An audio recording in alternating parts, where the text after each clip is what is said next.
guys, welcome back to my channel for another video. So today I wanted to start off just by saying I'm sorry for not posting in the last few weeks. It's been so busy. So here in Japan, the New Year's holidays are really, the most important family time. And because my husband is Japanese, we spent a lot of time with my family, my husband's family here in Tokyo, my family as well, I guess. And we had such a nice time. We were over at my mother-in-law's house and eating soba on New Year's Eve and eating osechi, which if you don't know what that is, you should head over to my Instagram at @mymotherhoodtokyo and definitely check out one of my New Year's posts because I talk a little bit about osechi and ozoni, which is my favorite Japanese New Year's dish. So anyways, yes, it was super busy and we didn't have much time really to film or to post anything, and it was kind of nice just to take a break, and I think everyone else probably did as well. So anyway, I just want to say thank you for watching my videos in 2018 and supporting my channel. I hope that some of my content was inspirational to you because that's the point. So because it is now 2019 and I'm filming this video on January 8th, January 8th, I wanted to really take this chance to reflect on my first full year of being a mom. So my son was born November 23rd, 2017, so only a month before 2018 started. So I pretty much, this really has been my first year being a mom, and I've learned so much in 1 year. So I wanted to just talk a little bit about some of the lessons that I've learned in 2018, and then what are some of my goals that I'm going to be working towards in 2019. So this isn't really just like a 2019 resolutions video, it's more of a reflection and kind of what's my plan for 2019 type of video. So let's get started. So first off, the first lesson I learned in my first year of being a mom is that everything with babies is truly a phase. It's all temporary. I don't know how many times I've seen on like Facebook forums and whatnot, new moms, maybe with like 4-month-old baby or something, they're asking questions to all the other moms in the forum like, my 4-month-old all of a sudden isn't sleeping through the night anymore. He used to go 5-hour stretches and now he's waking up 23 million times a night. And I kind of read those posts and I nod knowingly like, yeah, that happened to me too. And, they're worried that, is it my milk supply? Is my supply going down? Am I not doing the right thing with their nap schedule? Am I developing sleep associations? Like, what do I do? And it becomes this big, massive, stressful moment when you're a first-time mom, especially. And now I feel like I can just read that and kind of knowingly nod my head and say, yeah, I remember when that happened too. And then it got better, a month later. Or for me, it just, we never recovered. But that's a whole other issue. That type of thing happens all the time. And I've really come to realize that everything is temporary, especially with sleep, with food. Your baby may like strawberries one day and then the next day they hate strawberries and they throw it on the floor. And it's not anything to do with you as a mom or what you're doing as a parent. It's really just about the fact that baby is changing their mind about what they want to do, or they're going through a developmental stage, or they're learning to crawl, or there's just so many things going on for them. They're growing and developing so fast in that first year. And it's really easy to get caught up in thinking that it's your fault. And it's just not. And the best thing that you can do is really just to not stress about it and try to just go with the flow and let it happen and know that it's really not in your control. Pretty much nothing in motherhood is in your control. So you should really stop trying to make it in your control right now. Going off of that, there's going to be a lot of people in your life that have a lot of opinions about what you do with your child. I think this comes up a lot specifically around baby sleep and baby feeding. So whether or not you're breastfeeding too long, like maybe you should stop breastfeeding at 6 months, maybe you should breastfeed until 2 years, maybe you should do purees when you start feeding your baby, maybe you should do baby-led weaning, maybe you should sleep train, maybe you shouldn't. Like there's so many opinions out there as far as parenting goes, and it can be really stressful and it can add a lot of pressure to you as a mom and thinking like, am I doing this right? Especially as a first-time mom, because you just don't know. And it can be really difficult. And, a lot of people that are giving you this advice, they are really doing it because they care and they want you to have, less stress in your life as a mom, or they want the baby to develop in the right way or whatever. But at the end of the day, you don't have to listen to any of them. Zero. I mean, what you do as a parent is really between you and your partner if there's someone else who is co-raising, co-parenting with you. Like, those are the people whose opinion that matter. It's not anyone else. And I think a lot of people get a bit caught up in that, and they're reading all of this information, or they're trying to get all these external opinions. So maybe what I've learned in this first year is really that instead of accepting all of these external opinions, you should maybe try to look inward a little bit more and see how you feel about what your baby's doing and what you think is going to be the right decision. And to kind of go off of that, the then lesson is you should follow your intuition. Your mom intuition is so strong. And I've talked to some other moms that I'm friends with about this, and they say the exact same thing. Like, you as a mom, you are the most sensitive person to your baby's needs. You know when there's something wrong, when they're sick, when they are sleepy, when they're hungry. Like, you grew that child for 10 months, and then now you are raising that child outside of the womb 24/7 in most cases, or in a lot of cases. So trust your mom intuition, trust your gut, because you are probably almost 100% of the time right. And I see this coming up a lot with, like, you know, when should you put your baby in their own room? Like, at 6 months exactly, you should move your baby to their own room, or at 6 months you should start solids. And really, that's not always the case. I mean, that is a rule of thumb, but it's not going to be the case for every single child in this entire world. So you really have to look at your baby and make that decision for yourself. So at about 5 months, we did attempt to sleep train Asahi, and I'll link the video down below talking about how we decided not to sleep train after this experience. And basically what happened is we attempted the Ferber method for 5 nights, and he cried for 2 hours every night with no improvement before falling asleep. And I just realized after that experience that sleep training was not going to work for us. And I really had to trust my intuition on that, because so much of the sleep training literature says, don't give up, don't give up. If you give up, all of the tears that your baby cried are in vain, right? But I just realized that that style was not going to work for my child. And that's okay. It's okay to change your mind on something. It's okay to adapt parenting styles, you know, based on how you feel. You don't need to ignore those feelings. And that's something that I really learned this year, is my intuition is really strong when it comes to my son. And a way that that is manifesting itself right now is I'm starting to feel like it's time to night wean. And so we've sort of started dabbling and going in that direction, but we're doing it very slowly because that's what I feel is right. So definitely as a mom in your first year and beyond, you need to trust your intuition, because it is pretty much always spot on. So trust yourself, trust your child, and don't let other people's opinions highly influence what you do as far as parenting. The next thing that I really learned this year, and it became super apparent once my child started to be mobile. Around 6 months he started sitting up, and then like 8 months he was crawling, 10 months he was walking, and I watched him just go through these phases so quickly, and physically he was super ahead. Especially you know, we had friends who were kind of on the same level as far as physical milestone, kids I should say, that were on the same level as far as physical milestones, but not every baby was at the same place, which I was pretty surprised. And even now, you know, we have some friends whose children are around the same age and around a year, 13 months or so, and they're not walking yet. And I just realized that all babies develop at different times. And in all cases, those babies, maybe they're not physically ahead, but maybe they are emotionally ahead, or maybe they are eating like 3 solid meals a day plus snacks, or maybe they're sleeping through the night. Must be nice. But I really just realized that you really don't need to compare your child to any other children. Like, only compare your child to themselves, because every child is unique, and it can be so difficult to do, especially with things like eating and sleeping and walking. Like, you feel like, is there something wrong with my child? Why are they not sleeping? Why are they not eating? Why are they not walking yet? And this kind of goes to your intuition as well.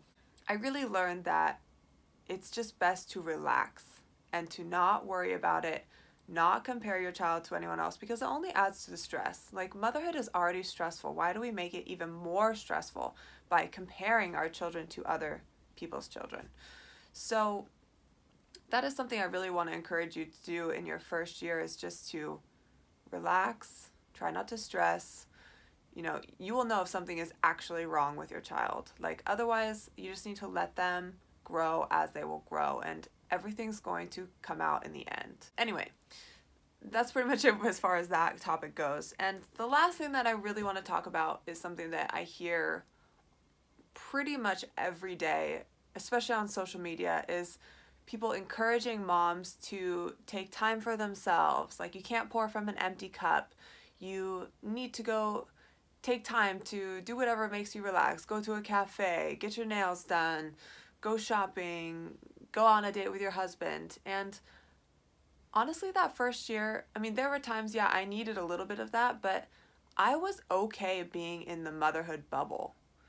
Like, I was just in it, you know? And sometimes when you're just in the trenches and you're there and you're just absorbing it and enjoying it, and that's okay.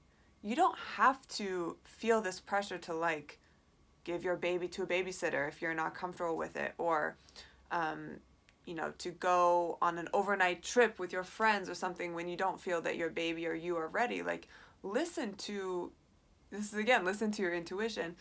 Don't feel the pressure from other people telling you what you should or shouldn't do as a mom. It's okay to be in the bubble.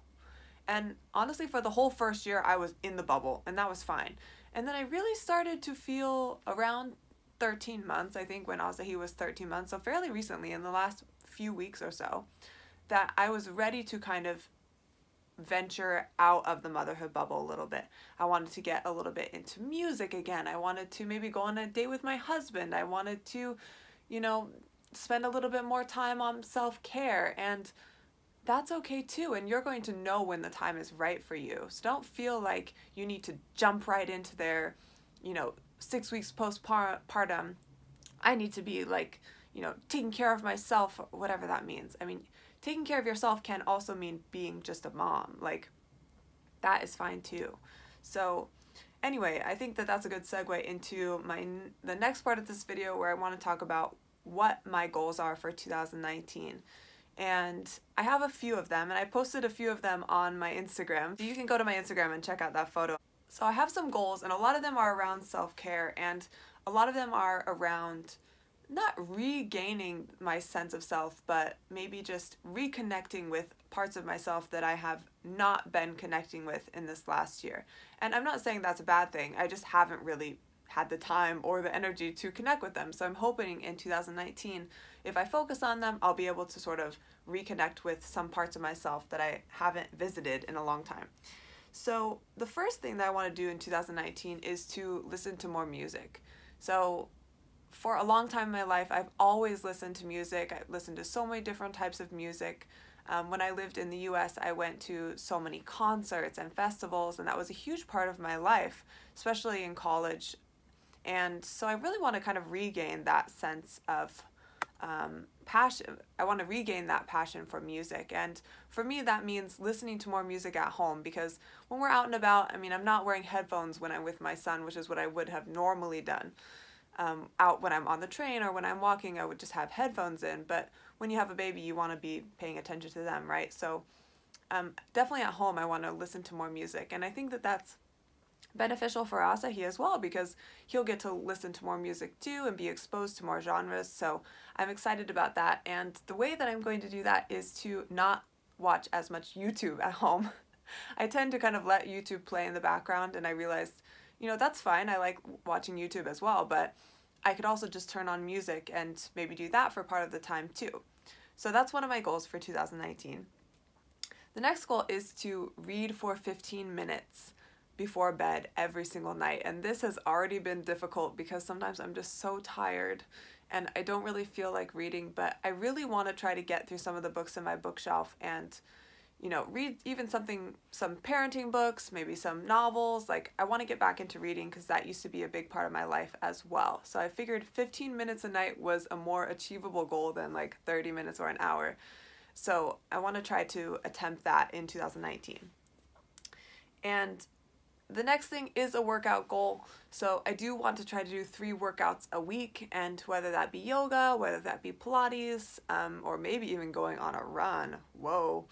Um, I want to get back into fitness because fitness was a huge part of my life as well before having Asahi, and actually has still maintained a place in my life, but it does need to work around his schedule, and sometimes he didn't have a good night, I didn't sleep well, like I need to rest. So that is what it is, and I'm not too worried about it. I'm not worried about my weight or something, but I do want to regain that sense of strength and fitness and flexibility, because that is just a healthy way to live.